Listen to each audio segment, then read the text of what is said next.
What's up, YouTube? I'm Robert, and you're watching the B1KER Bar Podcast. So basically what we have here is like two parts. You have what they call the remote, which has the two buttons on it, which is up and down. That goes where your shifter would go. And then they have another part that's like I got props and everything. Look at that. So there that's you go. The remote. See, this is the thing that Robert says that doesn't look so bad. Yeah, it doesn't look too bad. It doesn't look so bad, you know. Hey. So, I almost feel like you need to say that in like a Borat voice. Does not look so bad. You know. In Kazakhstan, what is it? Kazakhstan? I don't remember the name of the city that he always says. Anyway, so that's that.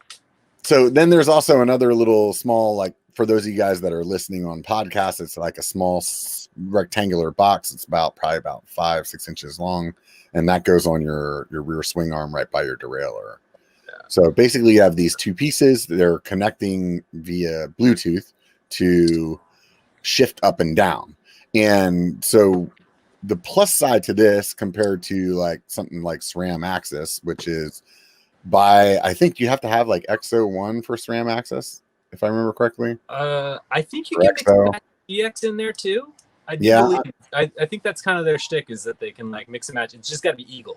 And okay. So either way, once you have already an expensive as hell drivetrain, then you have to buy like another like $600 worth of equipment or $1,600 worth of equipment. I don't know what it is. It's a lot of money. Let's just say it's 600 to call it.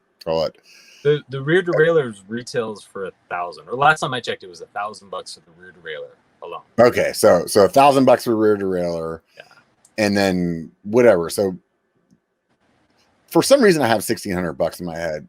I'm sure somebody on the internet can correct me in the comments or something like that. That'd be great. They will.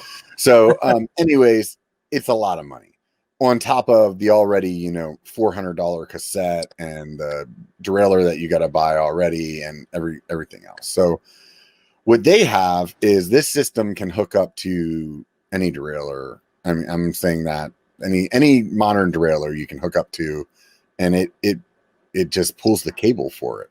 So when you break that derailleur, which if you guys are mountain bikers, I'm assuming you've broken your fair share of derailleurs. When that happens, you don't need to go buy another $1,000 AXS derailleur. You can go buy another, $70 GX or whatever, and keep going.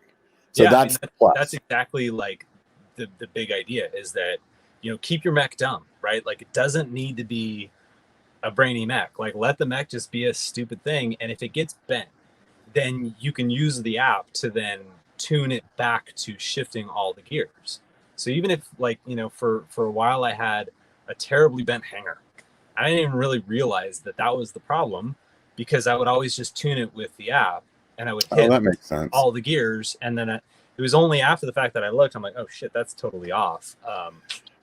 Right, because the way the app works is that you can go in and it shows you kind of like a picture of a cassette in a sense. And you can just say like, oh, that third one up is the one I hear clicking whenever I'm pedaling. And you just go in there and you can adjust like right and left of where the derailleur is at. So if the hanger is bent, like normally there's like 1 or 2 gears that are screwed up and everything else is fine.